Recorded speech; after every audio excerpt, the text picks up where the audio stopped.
अस्सलामुअलैकुम नाज़रीन, आप देख रहे हैं लाइलपुर प्लस और मैं हूं अजमल मलिक। नाज़रीन, पिछले व्लॉग में हमने डिस्कस किया था कि 9 मई के बाद फैसलाबाद में और पंजाब के बहुत सारी कॉन्स्टिट्यूंसीज में ज़िमनी इलेक्शन एक्सपेक्टेड हैं और वैसा ही हुआ क्योंकि इलेक्शन कमीशन ऑफ पाकिस्तान को बाज़ाब्ता तौर पे इंसदाद दहशतगर्दी की अदालत का फैसला मसूल हो चुका है। सर, इंसदाद दहशतगर्दी की अदालत ने इलेक्शन कमीशन ऑफ पाकिस्तान को जो 9 मई के मुकदमात के 3 मुकदमात के फ़ैसले जो हैं वो ट्रांसफ़र किए हैं या उनको पोस्ट किए हैं। उसके नतीजे में इलेक्शन कमीशन ऑफ पाकिस्तान ने बाज़ाब्ता तौर पे तकरीबन 5 से 6 कॉन्स्टिट्यूएंसीज़ हैं, उनमें जो एमएनएस थे, तहरीक इंसाफ के या एमपीएस थे और सेनेटर थे, उनको बाज़ाब्ता तौर पे कॉन्स्टिट्यूएंसीज़ को खाली डिक्लेयर कर दिया है। जिसके नतीजे में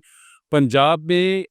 opposition leader Ahmad Khan बच्चर already disqualify हो चुके थे और इनके अलावा जो है वो कौमी असम्बली से अपोजिशन लीडर जो हैं उमर अयूब, वो भी जो है वो फैसलाबाद के मुकदमे में जो है वो नाअहल हो चुके हैं 10 साल की सज़ा के बाद। और उसके अलावा जो तीसरे अपोजिशन लीडर थे वो थे अपर हाउस से कायदे हस्बे इख्तलाफ शिब्बी फराज, उनको भी जो है वो 10 साल सज़ा हुई है। और तीनों अपोजिशन की सीटें 3 बड़ी असम्बलीज़ में, जिसमें पंजाब असम्बली, कौमी असम्बली और अपर हाउस सेनेट शामिल है, 3 बड़ी सीटों को जो है वो 3 रहनुमाओं को जो है वो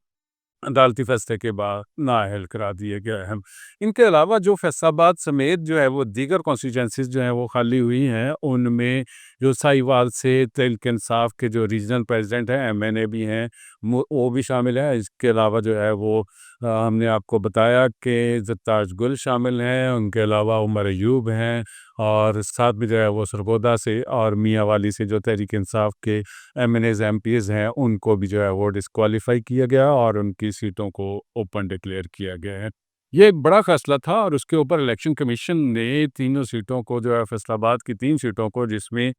एनए 104 शामिल है साहबजादा हामिद रज़ा, और इसके अलावा जो है वह एनए 96 शामिल है जड़ावाला, जहाँ से राय हैदर खान खल जो है वो 10 साल के लिए जो है वो उनको सज़ा हुई है। और उसके अलावा पीपी 98 जमजुमरा शामिल हैं। इन 3 हलकों में जो है वो बाज़ाब्ता तौर पे इंतखाबी सरगर्मियाँ जो है वो उनका आगाज़ हो गया है। थोड़ा हम शेयर करते हैं आपसे कि ये जो 10 साल के लिए जो सज़ा हुई हैं, अदालत की तरफ से इन सज़ाओं को बाज़ाब्ता तौर पे अब जो है वो सज़ा दहशतगर्दी की कोर्ट की तरफ से भिजवाया जाएगा पुलिस को। पुलिस जो है वो जिन लोगों को सज़ा हुई है, उनकी गिरफ्तारियों के हवाले से अपना जो मोटिवेशन है उसका या एक्शन है, उसके हवाले से प्लान करेगी। सरदस्त जो हमारी इन्फॉर्मेशन है वो ये है कि पंजाब से जितने भी रहनुमाओं को सज़ाएँ हुई हैं, जिनमें साहबज़ादा हामिद रज़ा जो है वो भी शामिल हैं, उनके अलावा राय हैदर खल शामिल हैं, मुनीर अफज़ल साई हैं और उनके अलावा राय हसन जो है वो साहिवाल से शामिल हैं। उनके अलावा ज़रताज गुल हैं डीजी खान से, और उनके अलावा जो है वो हरीपुर से शामिल हैं उमर अयूब खान। ये तमाम रहनुमा जो है ये पंजाब को छोड़ चुके हैं और इस टाइम जो है इन्होंने केपी में जो है वो अपने बना ली हुई है, या केपी में केपी हुकूमत की तरफ से उनको जो है वो वहाँ पे सरकारी तौर पे अकोमोडेट किया गया है। पिछले दिनों हमने देखा कि 5 अगस्त के हवाले से बानी चेयरमैन पीटीआई की रिहाई के हवाले से जो एक एहतजाज की कॉल दी गई थी, इस एहतजाज के हवाले से पंजाब के बहुत सारे शहरों में भरपूर किस्म का एहतजाज हुआ, लेकिन फैसलाबाद में जो है वो खातर खा एहतजाज नहीं हुआ। बहुत सारे एमएनएस और एमपीएस जिनके हवाले से कॉल दी गई थी पार्टी की तरफ से कि आप इस्लामाबाद में एमएनएस को और एमपीएस को, पंजाब की कॉल दी गई थी, वहाँ पे पहुँचे, तो इस हवाले से जो एमएनएस, एमपीएस थे वो इस्लामाबाद और लाहौर में मौजूद रहे और उन्होंने अपने कारकुनों को जो है वो कुछ रहनुमाओं ने इस्लामाबाद या लाहौर कॉल किया और वहाँ पे थोड़ा बहुत एहतजाज किया, लेकिन मजमूई तौर पे फैसलाबाद में पुलिस जो है वो तहरीक इंसाफ के रहनुमाओं का इंतज़ार करती रही कि आप यहाँ पे आएँ, और उनके हवाले से पुलिस ने प्लान किया हुआ था कि इनकी गिरफ्तारियाँ यहाँ पे एक्सपेक्टेड हैं, लेकिन तहरीक इंसाफ का कोई भी रहनुमा जो है वो किसी भी जगह के ऊपर हमें एहतजाज करता हुआ नज़र नहीं आया। खैर, हम बात कर रहे थे पुलिस की तरफ से गिरफ्तारियों के प्लान के हवाले से। इब्तदाई तौर पे जो हमारी इन्फॉर्मेशन ये है कि जो सीएम केपी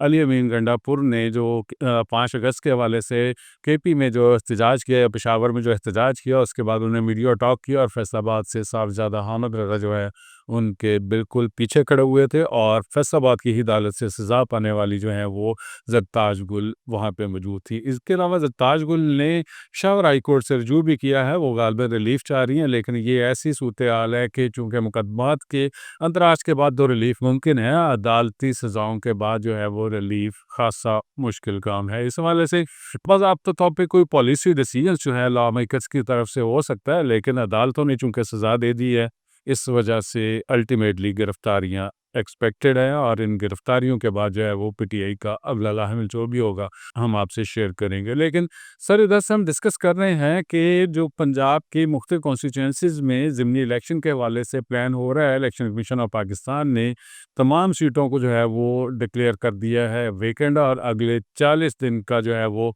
एक्सपेक्टेड है कि शेड्यूल जारी कर दिया जाएगा। रवां हफ्ते में जो है वो ज़िमनी इलेक्शन के हवाले से बाज़ाब्ता तौर पे शेड्यूल एक्सपेक्टेड है और इस हवाले से 40 दिन का शेड्यूल कहा जा रहा है कि दिया जाएगा और अक्टूबर में एक्सपेक्टेड है कि बाज़ाब्ता तौर पे ज़िमनी इलेक्शन हो जाएंगे। थोड़ा हम डिस्कस करते हैं पीपी 98 को, वहाँ पे ज़िमनी इलेक्शन के हवाले से क्या सूरत हाल है। नून लीग के उम्मीदवार हैं आज़ाद अली तबस्सुम, ऑलमोस्ट उनका टिकट जो है वो फाइनल हो चुका है और तहरीक इंसाफ की तरफ से हमने पिछले व्लॉग में भी डिस्कस किया था कि वहाँ पे चौधरी अफजल साई के बेटे हैं बैरिस्टर असद अफजल साई, उनका जो है वो नाम लिया जा रहा है, लेकिन दूसरा नाम जो है वो ज़फ़र ज़ुल्करनैन साई का है। उनके हवाले से भी एक्सपेक्टेड है कि दोनों में से किसी एक को जो है वो टिकट मिल सकता है, लेकिन चौधरी अफजल साई की ख्वाहिश है कि ज़फ़र ज़ुल्करनैन साई जो उनके करीबी अजीज़ हैं, भतीजे हैं, उनके बजाय उनके बेटे जो हैं वो बैरिस्टर असद को टिकट मिल जाए। तहरीक इंसाफ इस हवाले से कोई भी फैसला कर सकती है, लेकिन जो वहाँ पे आज़ाद अली तबस्सुम की पोजीशन है वो हम आपसे थोड़ा शेयर करते हैं कि जो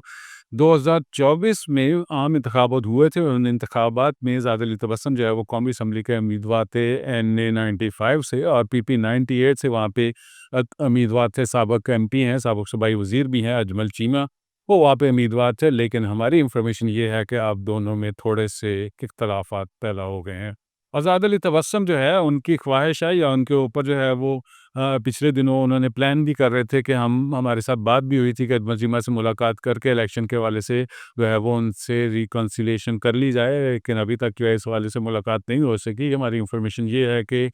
2024 के इलेक्शन में दोनों के दरमियान जो है वो रिफ्ट पैदा हो गई थी और अजमल चीमा का ये इल्ज़ाम था कि आज़ाद अली तबस्सुम ने एनए 95 से जो वोट हासिल किए हैं, उनमें वोट के दौरान या कैंपेन के दौरान उन्होंने अजमल चीमा के हवाले से कैंपेन नहीं की या उनके हवाले से वोट नहीं मांगे। अगर किसी बंदे ने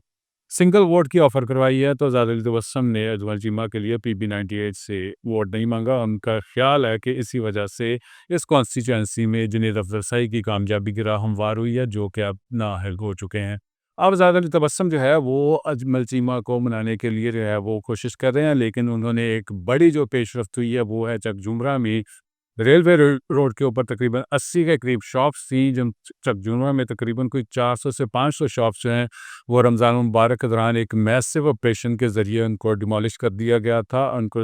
डिसमेंटल किया गया था। लेकिन जी रेलवे रोड की तकरीबन 80-88 के करीब जो शॉप्स हैं इनको बचा लिया गया था। अब जो है दोबारा से आज़ाद अली तबस्सुम ने मेंबर बोर्ड ऑफ रेवेन्यू से बात करके एसी चकजुमरा से दोबारा उनका राब्ता करवाया है। अब जो रेलवे रोड की शॉप्स हैं ऑलमोस्ट जो है वो उनका डिसीजन हो चुका है कि उनको अब नहीं गिराया जाएगा।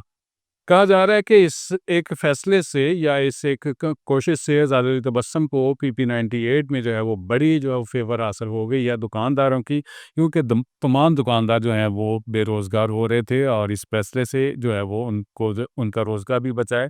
और आज़ाद अली तबस्सुम की पोजीशन जो है उसमें भी इस्तेहकाम मुतवक्को है। थोड़ा आगे चलते हैं, हम चलते हैं एनए 96 जड़ावाला में, जहाँ पे राय हैदर खल जो है वो डिस्क्वालीफाई हुए हैं, 10 साल के लिए उनको सज़ा हुई है। उनके भाई हमने पिछले ब्लॉग में बताया था मेजर राय हबीबुल्लाह खल जो है वो उनके हवाले से कहा जा रहा है कि तकरीबन उनका टिकट जो है वो फाइनल हो चुका है। लेकिन इसमें एक नई जो डेवलपमेंट हुई है इसी कॉन्स्टिट्यूंसी में, नून लीग के साबिक़ एमपीए हैं शाहिद इकबाल अवान, उनकी अहलिया हैं इफ़त मिराज अवान, वो भी माजी में जो है वो एमपीए रही हैं। पिछले सालों उनकी डेथ हो गई थी। अब जो है वो शाहिद इकबाल अवान जो है वो उन्होंने करेन पार्टी को ज्वाइन कर लिया था। अब कहा जा रहा है कि शाहिद इकबाल अवान जो है वो दोबारा से एमएनए के उम्मीदवार हैं। अगर शाहिद इकबाल अवान जो है वो वहाँ पे उम्मीदवार बन गए तो वो वहाँ पे एक बड़ा इशू होगा, वो होगा नवाब शेर वसीर के हवाले से, जो नून लीग के उम्मीदवार के तौर पे कैंपेन चला रहे हैं। और शायद इकबाल अवान के साथ जो है वो उनकी बरादरी का या उनकी दोस्तों का या नून लीग का भी वोट हो सकता है। अगर वो एमएनए के उम्मीदवार बन गए तो नून लीग का वोट बैंक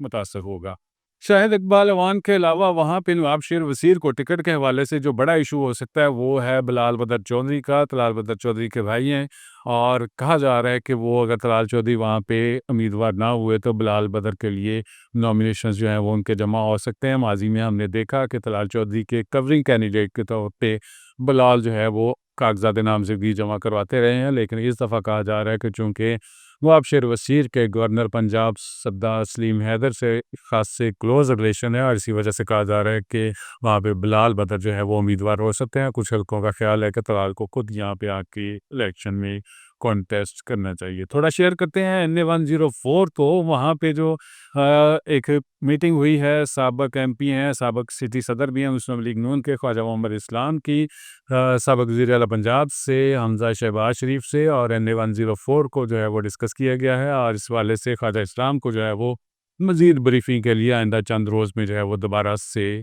कहा गया है कि आप लाहौर आके दोबारा से ब्रीफ करें कि NA 104 की क्या सूरत-हाल है। हमने आपको बताया था कि NA 104 से साहबज़ादा अहमद रज़ा के 10 साल के लिए सज़ा के बाद वहाँ पे उनके भाई जो हैं वो हसैन रज़ा के हवाले से तकरीबन फ़ैसला हो चुका है कि पीटीआई जो है वो उनको अगले इलेक्शन के लिए गो अहेड देगी, टिकट देगी, और उसके अलावा टिकट जो है वो बाहर किसी वर्कर को नहीं जा सकेगा। ये मरूशियत जो है वो तमाम सियासी जमातों में मौजूद होती है। नून लीग में भी मौजूद है, पीपल्स पार्टी में भी और तहरीक इंसाफ में मौजूद है। और इसी तरह जो हमने आपको बताया कि अगर जुनैद अफजल साई जो है वो नाअहल होते हैं तो उनके भाई हैं बैरिस्टर असद अफजल साई, टिकट उनके पास जा रहा है। अगर जड़ावाला से राय हैदर खल जो है वो नाअहल होते हैं तो उनके भाई हैं राय हबीबुल्लाह खल, टिकट उनके पास जा रहा है। और अगर जो है वो साहबज़ादा अहमद रज़ा चेयरमैन सुन्नी इत्तेहाद कौंसिल जो है वो नाअहल होते हैं तो टिकट उनके भाई साहबज़ादा हुसैन के पास जा रहा है। ये नाज़रीन हमारा आज का व्लॉग था। हमने अब तक की जो पॉलिटिकल डेवलपमेंट्स हैं वो आपसे शेयर किए। मज़ीद अपडेट्स जानने के लिए हमारे साथ जुड़े रहिएगा। हमारा चैनल है लाइलपुर प्लस, इसको लाइक करें, सब्सक्राइब करें और कमेंट कीजिएगा। अल्लाह ताला आपको खुश रखे और ईमान की सलामती दे। अल्लाह हाफ़िज़।